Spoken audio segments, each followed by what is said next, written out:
All right, so this recording is mostly for those that missed my class this morning.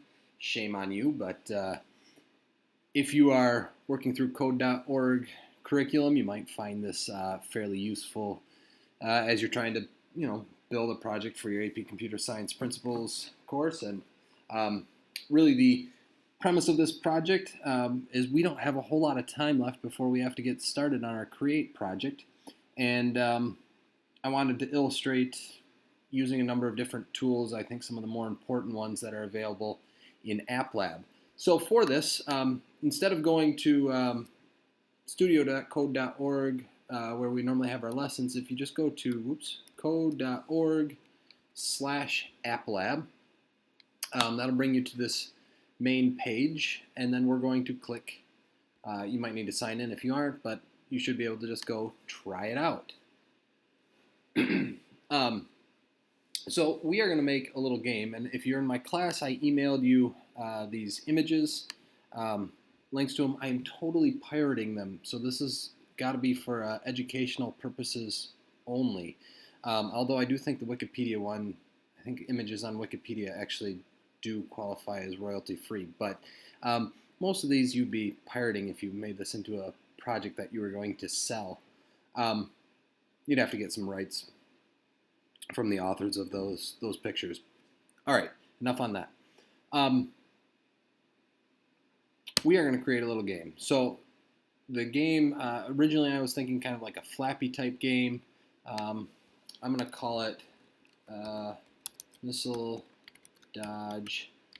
And I'm going to call this part 1 because I'm going to do this over 2 class periods, and I want there to be, this video will just cover part 1. So anyway, here's part 1.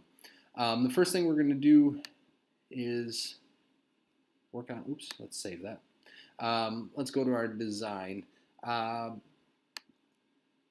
What I would like is just a nice blue, like a sky blue. That looks pretty. We'll go with that blue. So this is for our sky. I gotta go a little darker. There we go, beautiful. Don't mind the copier in the background. Where was I? We got a sky blue background. One of the first things we should do is put in some clouds. So we're gonna copy in an image. And if you go to your email where I sent you these things, or if you follow the link to this Google Doc,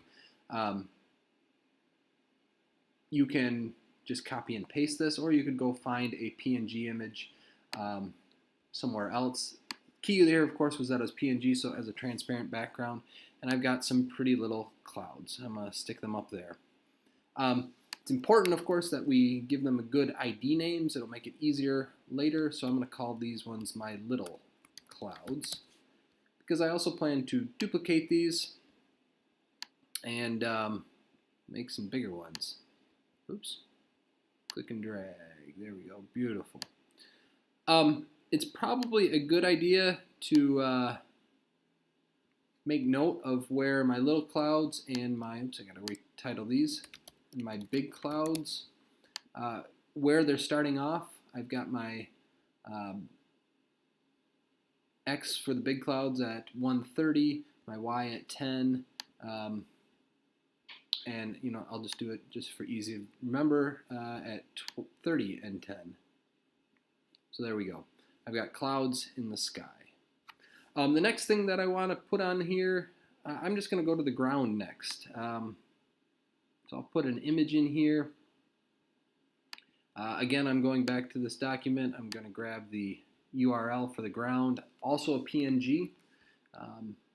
What I want is some sort of ground that can scroll across the bottom. Obviously, this is not big enough by itself. I think I put it at 170, so I'm going to do that.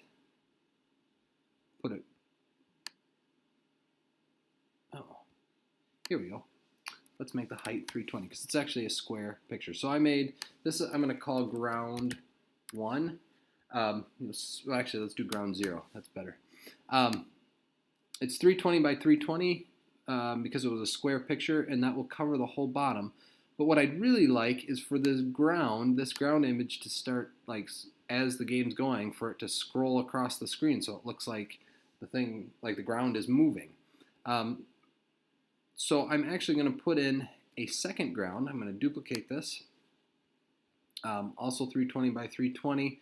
I'm going to put its X position, instead of at 0, I'm going to put it at 320 so it's all the way off the screen, and use the same Y position that I had, which was 170. So it's actually, you can kind of see it. No, you can't anymore, but there was a little dotted line there. It's basically sitting in this area right here, which is not on my screen. So there's our two pictures, and as this one slides over, the other one will slide over as well, and they'll stay connected, and we'll have this, pretty looking little ground. Now, I did notice, and I'm just going to say this, in my testing, that it worked a little better if I made my my ground just a little bit wider. So I'm going to do ground 0. Oops, I forgot to turn the name of this to ground 1. I'm going to make it actually 322 just to make sure that it overlaps. And I think that'll be fine, although I'm going to put the X position at 321, so it is totally off the screen. So there we go. Last thing we need is our helicopter. So back to my images. This was where it starts to get fun, because this is a GIF, and this is one of the nice things about code.org, App Lab, is that if you put a GIF in there, look at that, it actually works, and you get that pretty looking helicopter with its spinning things. What are those called? Spinning things. I'm going to actually make it 70 by, whoa, where did we go? There we go, 70 by 70 for the size. And I also ideally want it centered, and actually if it's at 115, if you do the math, it's 320 pixels wide, so 160 is the center, and then if I go 35 pixels, half of my picture this way, I'll be centered actually right in the middle of my canvas, or my screen. So now I've got all the stuff, and it's a cool little program, because if I hit run, it just does that. What I'd really love is if I could write a function, and I'm just going to call this my main function, or maybe, I don't know, I could call it something else. My main function. It'd be sweet if, my main function looked like I had to, move the background, and then I didn't do this in 1 hour and I did in another, but like if we've started playing the game, so if playing, we'll do more than move the background, we'll move, well, what are the things we got to move? We got to move our helicopter, helicopter, and we could do move missile, because there's going to be, or maybe fire missile. And then it'd be nice if it would check in here if crashed into ground, some function that returns whether it's crashed into the ground or not. There's more than one way to do this, but I'm going to do it this way. If crashed into ground, we end game. And if we get hit by missile, we'll end game. Boom. Just like that.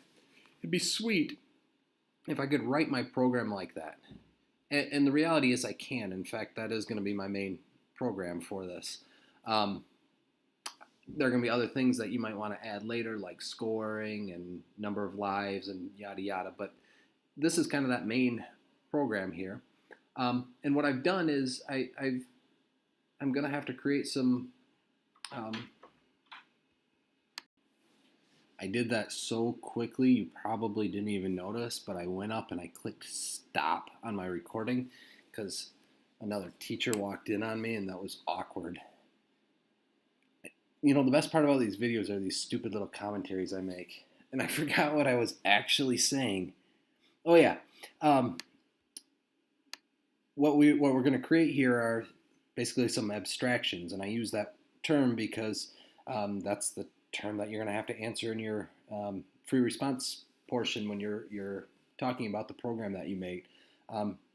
My function move background that I'm going to make is really an abstraction that simplifies my main code, and that's the idea that they're looking for in the AP test. So obviously if I run it right now, nothing will happen because I'm not even calling the function. And if I do call the function, main, I'm just going to get a whole bunch of errors because it doesn't know what move background means. We need to define these things. So what I'm going to do,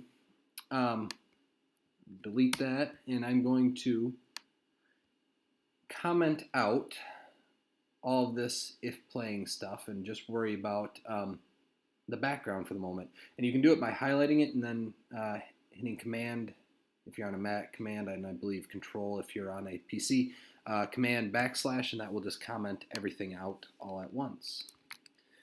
So I need to work on creating a function called move background. In order to move the background, I've got basically 4 images, little clouds, big clouds, ground 0, and ground 1, that all need to be moving. And so to make it easier for me to track that and everything, I'm going to create a couple variables. And I don't know if it's good form or bad form, but I'm just going to call them the same things that I had before. So ground 0 are the same things that I called them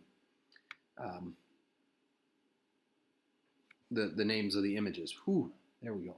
So ground 0, the X for that is a 0 to begin with. The ground 1 started at 321. The variable little cloud, or little clouds, remember that one started at 30 pixels over. And then the variable big clouds was 130. Now if I didn't remember those numbers, it'd be very easy for me to instead write get X position. There's a little function here that will get the X position for me of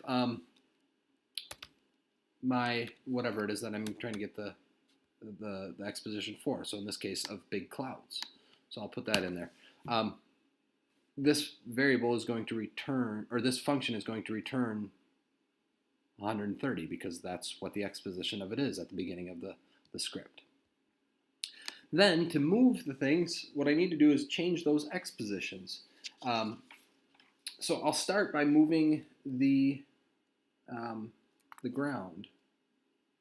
Let's see, ground 0.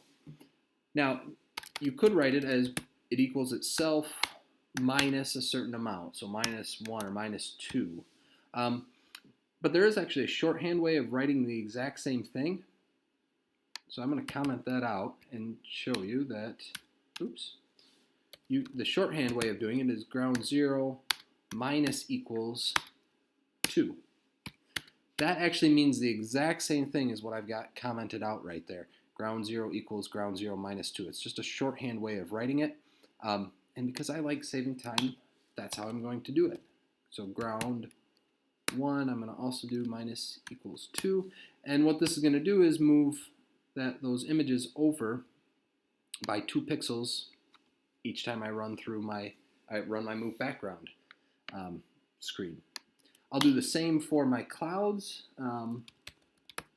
Little clouds, minus equals. Now, they're kind of off in the distance, so I'm going to have them move very slowly. I'm going to put them at, I don't know, 0.5, I think.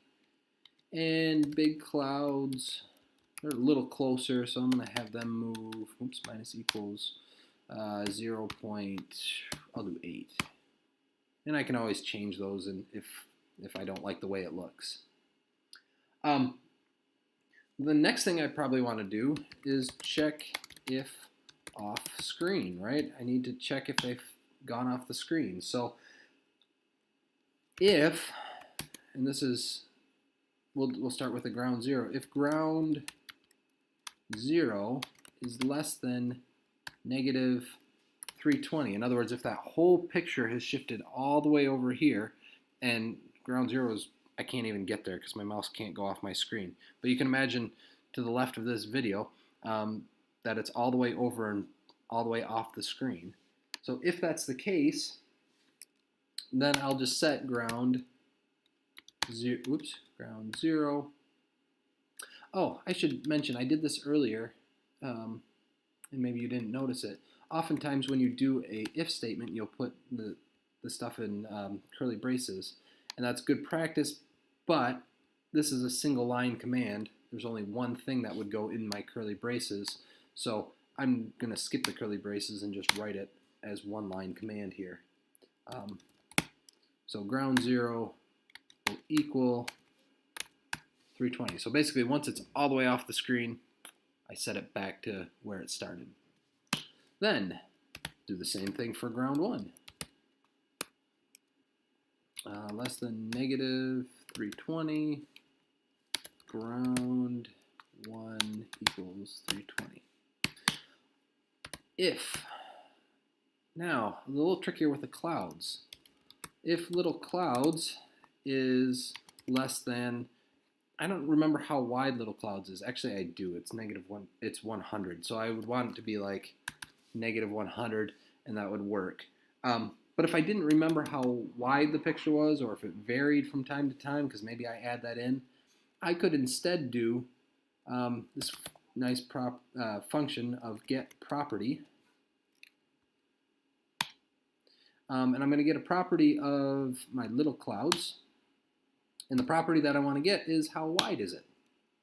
So if it's less than the width, and actually I need the negative of that quantity, so I'm just going to go times -1. If it's that far off the screen to the left, then I just want to set little clouds to 320. So it's back on the far edge of the screen again.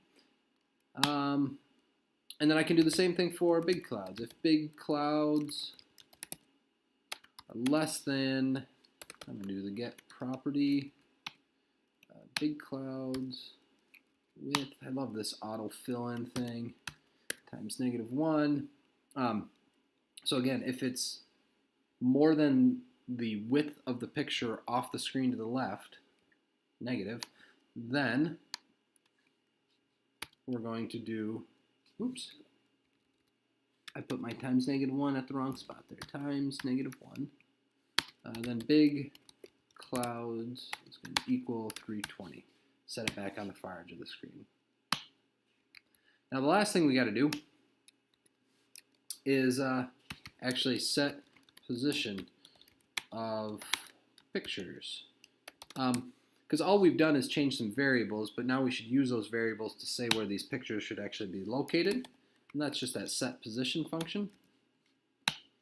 Oops. Position, there we go. First we need the ID. So that will be, it doesn't matter which one we do first. We'll do ground 0. The X for it, we're going to set it to the variable we declared, ground 0. And the Y, I happen to remember that my ground was at 170, and I want to just keep the Y at 170. But if I didn't remember that, I could do that same thing that I did before, get property of ground 0 and get its Y, or get similar thing, get Y position of ground 0. All those are going to do the exact same thing. It's kind of a style and what makes most sense to you. So we'll do the same for ground 1, and I'm just going to use the 170 because I remember it, and that's easy for me to do. Set position, I've got to do it for big clouds, and those were at 10. I do remember that. Again, I could use that get Y position if I didn't remember, or get the property. got to do little clouds. Oh, great. I can't see which one that is. Yes, I clicked it right. Boom. Now, if I run it, oh, nothing happened. And that's because we never called the main function. So normally when you call a function, you would do something like this. Hey, look, we called it. But if I run this, nothing happened. It actually did happen. It moved 2 pixels over because it only ran one time. I need this function to run over and over and over and over and over again. So I'm going to use this timed loop. What this will do is, here we go, timed loop, oops, there we go. For every number of milliseconds, it will call a function. So every however many milliseconds I want. I'm going to use 17, so roughly 60 times per second. It's going to call a function, and the function that I want it to call is simply main. Watch this. Run. We have a beautiful moving background. This is the long, awkward silence where we just enjoy watching clouds move by.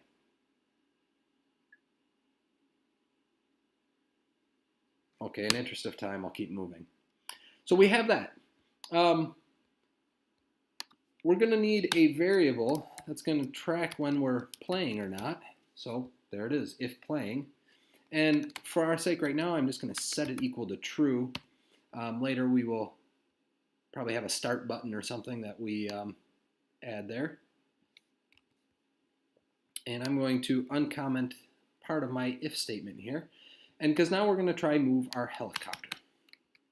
So function, this is another abstraction, yay! Helicopter. There we go.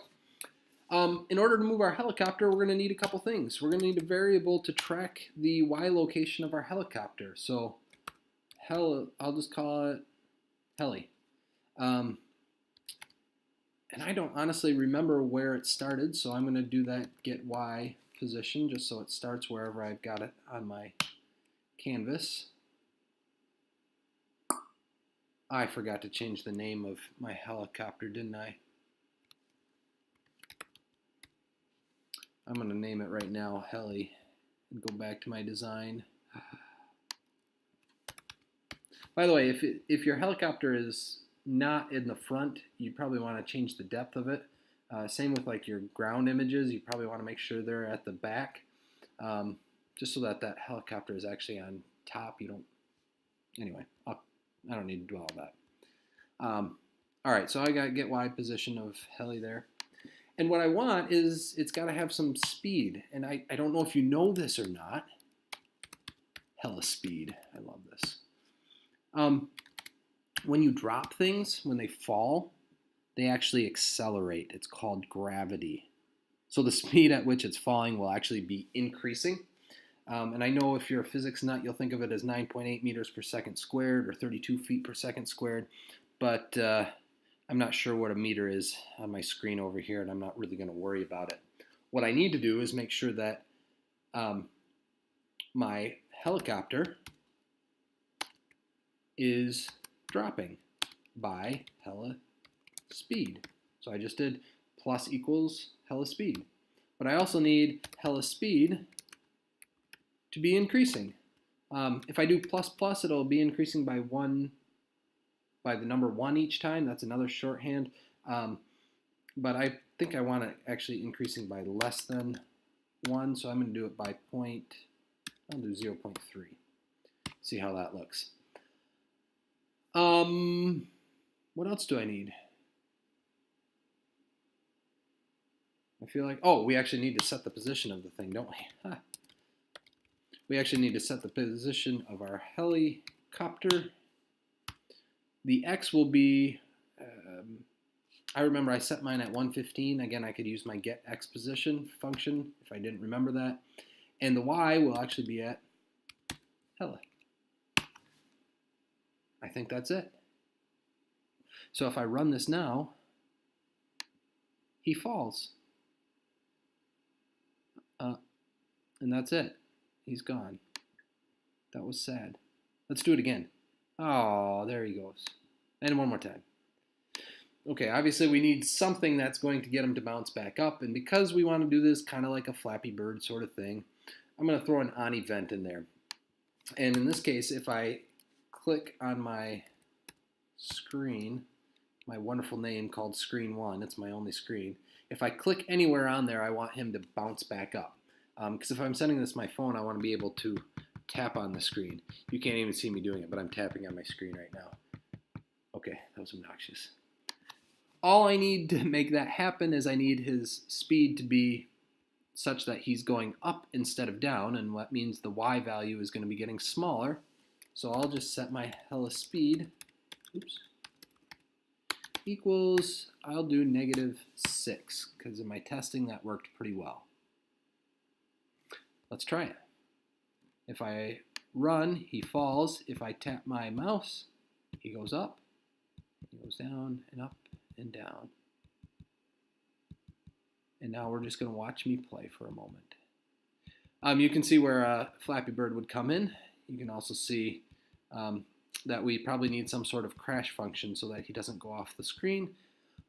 So tune in next time and we'll do the crash function. Bye now.